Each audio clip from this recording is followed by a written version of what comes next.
อีมวยบ่บักตวนบ่บักนายบ่อีเจกะลีบ่มีหยังเอาเลยพี่น้องจัดการเลยพี่น้อง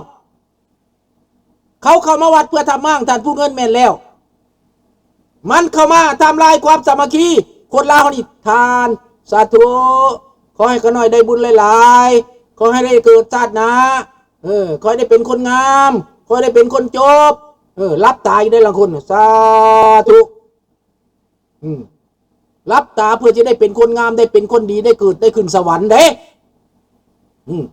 แต่ว่าการทานนั้นพี่น้องบ่ต้องรับตาก็ได้ดอกเหตุความดีบ่ต้องรับตามื่นตาให้มื่นตาทานเด้อพี่น้องเด้ออย่ารับตาทานได้มื่นตาทานมีสติทานมีสติทานมื่นตาทานเป็นธรรมทานเด้อพี่น้องเด้อเอาละมื้อนี้ลุงขอลาพาจากเท่านี้เพราะว่ามื้อนี้ลุงสิไปบ้านเพื่อนฉลองวันแคนาดาเดย์เนาะ Happy Canada Day today thank you Happy Canada Day to everyone Happy July 4 to American citizen เนาะพี่น้อง Happy July 4คือกันเด้อทางนั้นเด้อทางนี้มัน Canada Day ทางพุ่น July 4เด้อดังนั้น July 1st แคนาดาทางนั้น July 4เนาะตบมือพี่น้องตบมือ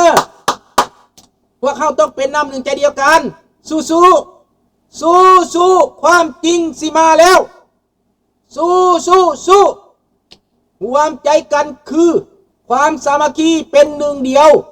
จึงอยู่รอดพี่น้องเฮาอยู่ในต่างประเทศแล้วกฎหมายคุ้มครองเฮาอย่างดี Thank you bye bye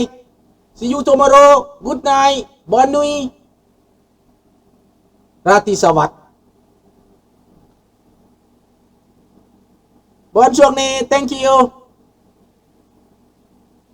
ขอบใจน้องสาวเด้อเข้ามาเบิ่งเข้ามาฟังให้เนาะขอบใจหลายๆเนาะ Merci